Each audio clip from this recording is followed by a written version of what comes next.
Clear? Clear sir.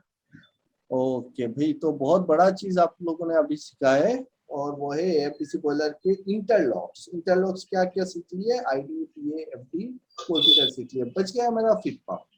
अब ये feed pump का इंटरलॉक किसके साथ होना चाहिए? फीड पंप का इंटरलॉक किसके साथ होना चाहिए? फीड पंप बंद असेल तर आयडी नाही। सोच के बताओ।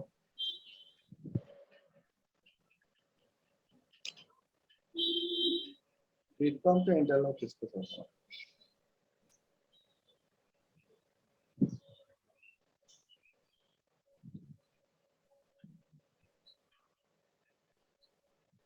कोई फीडर कधी चालू केलं?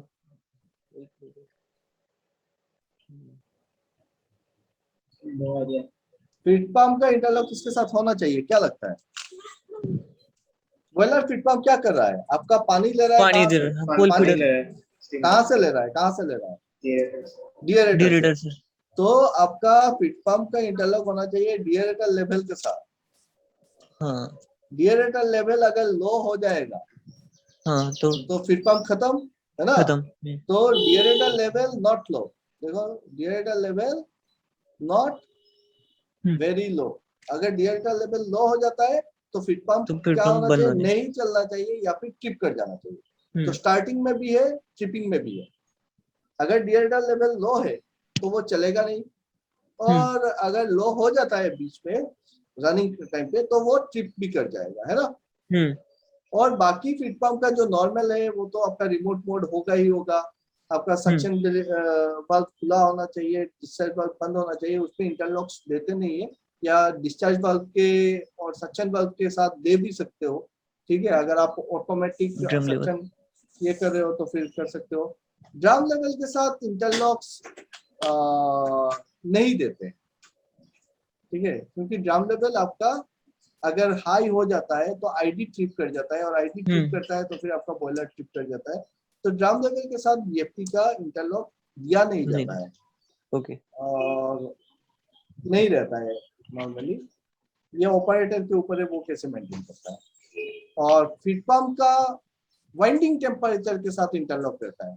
ठीक है, वाइंडिंग टेम्परेचर के साथ कैसे? जैसे आपका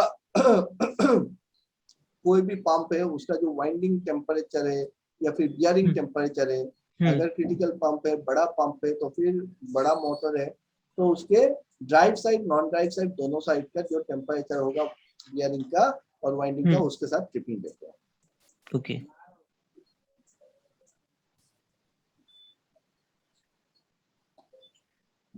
अब देखो कि अब जब drive side non drive side बोल दिया तो ये क्या होता है? डी एंड डी क्या होता है बताओ? Drive side non drive side पे मोटर। पकड़ लो, ये मेरा मोटर है, शाफ्ट लगा होगा, और इसी के साथ मेरा पंप लगा होगा, है ना? यही तो होगा। पंप तो खुद से घूमेगा नहीं, पंप को घुमाने के लिए हम लगाते हैं मोटर। अब मोटर है, पंप है, तो फिर इसमें क्या होगा? यहाँ पे बियरिंग लगा, यहाँ पे बियरिंग रहेगा, यहाँ पे बियरिंग रहेगा, यहाँ पे।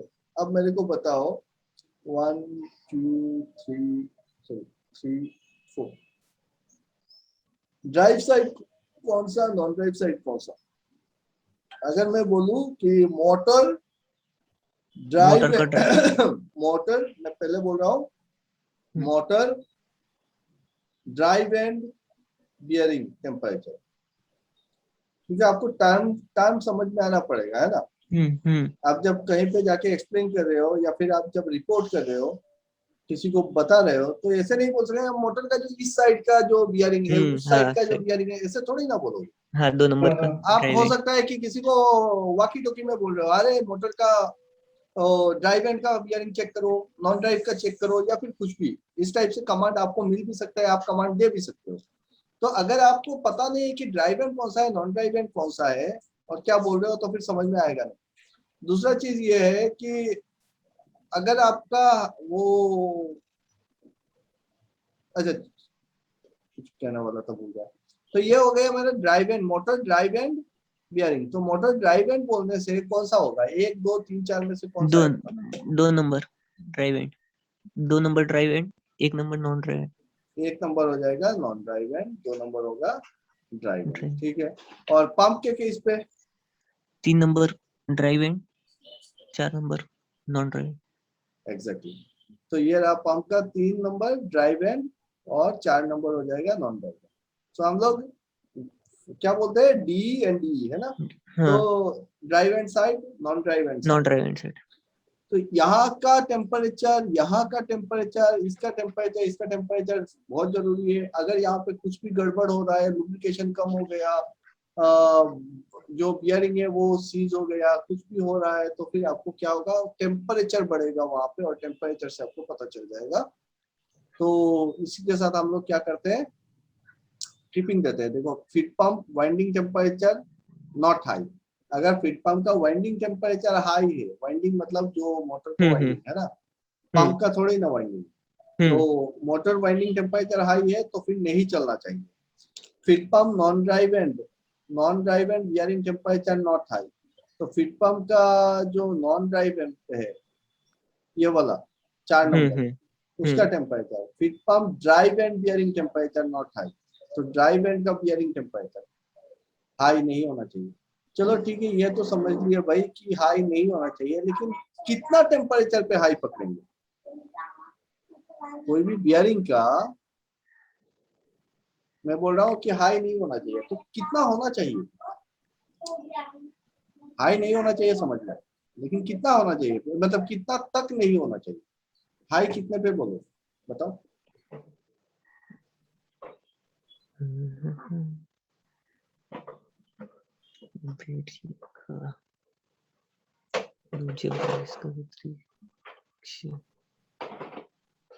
बियरिंग टेम्परेचर कितना तक अलाउेबल है?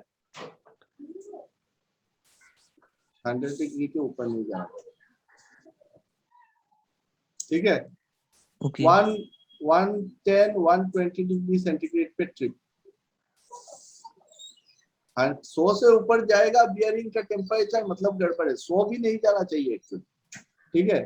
अगर आपका 60 70 80 चल रहा है तो नॉर्मल ठीक है, तो ठीक है। और 60 70 80 के नीचे है तो ठीक है, अगर गर्मी का सीजन नहीं है, ये है, तो 80 के नीचे है, आपको उतना चिंता नहीं करना है चाहिए। लेकिन अगर वो टेम्परेचर बढ़ रहा है, पकड़ लो नॉर्मली वो 30 35 40 डिग्री पे चलता है, गर्म ही नहीं होता है, बट और अचानक से आप देख रहे हो कि ग्रेजुअली उसका टेम्परेचर रेज हो रहा है। हम लोग सब पैरामीटर नोट करते हैं, हर रोज करते हैं ना। तो आप क्या नोट कर रहे हो कि भाई मेरा टेम्परेचर ना हर 3 4 दिन में 2 डिग्री 3 डिग्री करके बढ़ रहा। ऐसा नोटिस में आया कि पहले लास्ट वीक में ये 35 40 टेम्परेचर रहता था, अब 41 हो गया है। चलो ठीक है, 1 डिग्री पता, कोई दिक्कत नहीं। फिर नेक्स्ट वीक देखा 42 हो रहा है, तो ये ग्रेजुअली इंक्रीज हो रहा है या फिर बढ़ रहा है, तो आपको चिंता करने की जरूरत है, उसको मेंटेनेंस पे लेने की जरूरत है ना। और उसी तरीके से अगर 70 80 पे चल रहा है, कोई एक मशीन का हो सकता है, दिक्कत नहीं है, लेकिन उसी पे वो रहे, जिस टेम्परेचर पे वो चल रहा है उसी पे रहे, बढ़े नहीं। अगर बढ़ रहा है, हो सकता है उसका प्रॉपर लुब्रिकेशन नहीं हो रहा हो सकता है उसका कूलिंग कूलिंग में इफेक्ट आ रहा हो कुछ एक, है ना। तो वो आपको देख लेना पड़ेगा। और क्या है कि आपका अलाउेबल आप करोगे 100 डिग्री पे, 100 डिग्री के ऊपर जाएगा उसको ट्रिप कराओ, वो चाहे टरबाइन का बियरिंग टेम्परेचर बियरिंग है, आपका मोटर्स का बियरिंग है, 100 डिग्री के ऊपर नहीं जाना चाहिए, ठीक है। उसको मेंटेनेंस कर लेंगे। सो हो गए बियरिंग टेम्परेचर पे मोटर्स वगैरह का ट्रिपिंग भी समझ लिया हम लोग। तो फीड पंप का ट्रिपिंग किसके साथ, रिमोट मोड के साथ, बियरिंग टेम्परेचर के साथ, वाइंडिंग टेम्परेचर के साथ, और deaerator level. Clear? Feed pump का और कुछ नहीं। तो अभी अगर पकड़ लो आपका फीड पंप अचानक से ट्रिप कर गया, है ना, आपने 1 नंबर चल रहा था और अचानक से आप बॉयलर पे बैठे हुए हो, अचानक से क्या हुआ कि आपका 1 नंबर फीड पंप जो है वो फीड पंप क्या हुआ, ट्रिप कर गया। तो आपने 1 नंबर चलाने की कोशिश की, जो ट्रिप करता है हम उसी को पहले चलाते हैं ना, सक्शन डिलीवरी जो भी करना है, आपने डिस्चार्ज को बंद कर दिया या फिर एफसीबी को बंद कर दिया। एज ए बॉयलर ऑपरेटर आपको डिस्चार्ज बंद करने के लिए, डिस्चार्ज बंद करने के लिए नीचे भेजना, उसको बंद करना, और अगर ऑटो है, मोटराइज है, तब तो यहाँ से बंद कर सकते हो। नहीं तो क्या कर सकते हैं, तुरंत हम एफसीबी को बंद कर देंगे। फीड कंट्रोल वाल्व जो है इसी को जीरो करेंगे, और इसको जीरो करके हम क्या करेंगे, तुरंत चालू कर लेंगे।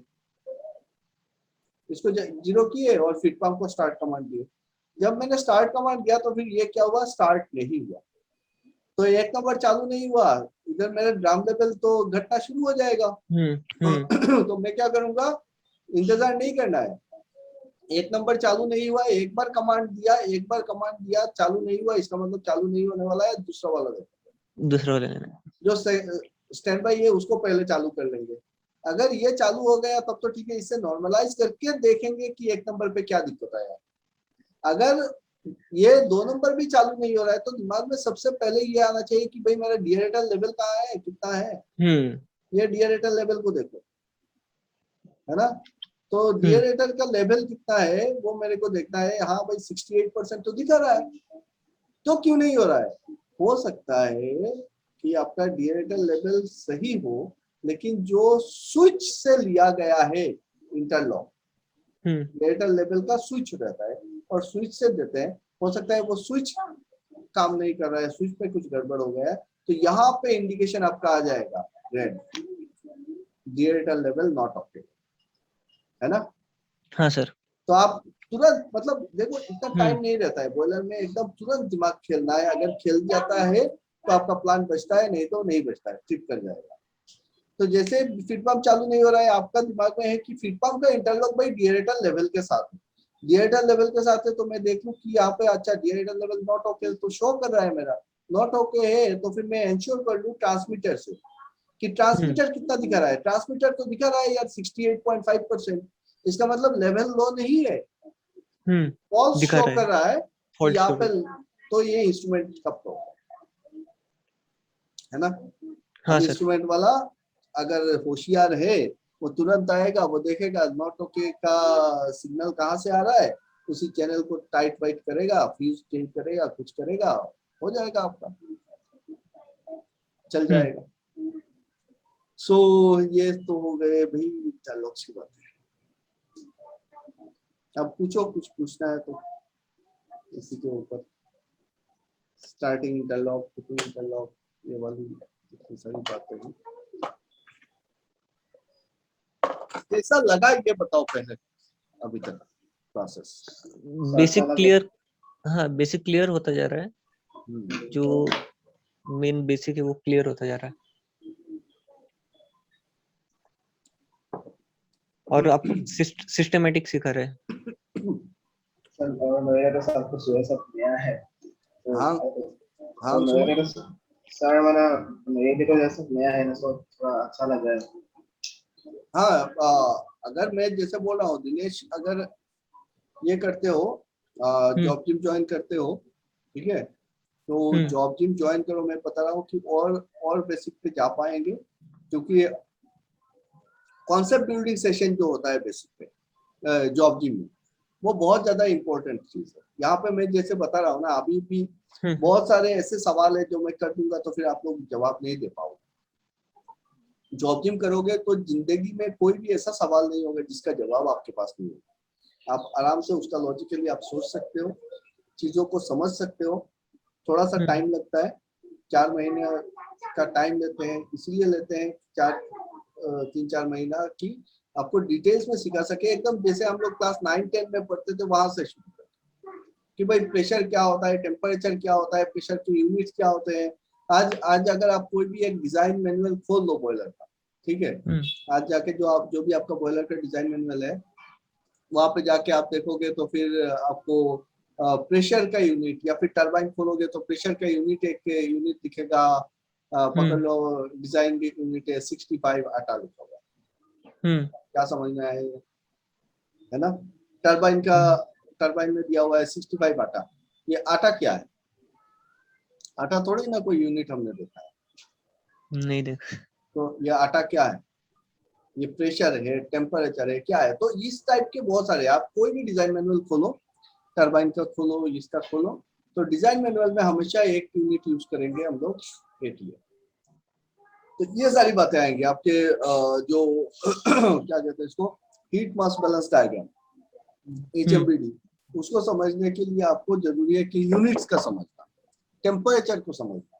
इन जनरल हमको लगता है कि हम समझते हैं, लेकिन उसको समझना नहीं कहते हैं कि हम जानते हैं। समझना है तो इस तरीके से, जैसे मैं बता रहा हूँ ना कि एक एक पॉइंट पे एग्जैक्टली वहां पे होता क्या है। और मैकेनिकल तो बहुत आसान मैं बोलूंगा चीजें हैं समझने के लिए। इलेक्ट्रिकल इंस्ट्रूमेंट में क्या होता है कि हमको चीजें दिखती नहीं है, थोड़ा देर बात करें।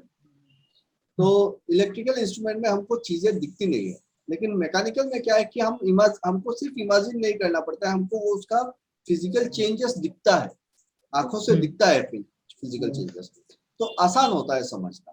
ठीक है, जैसे हम जब बोलते हैं कि वर्क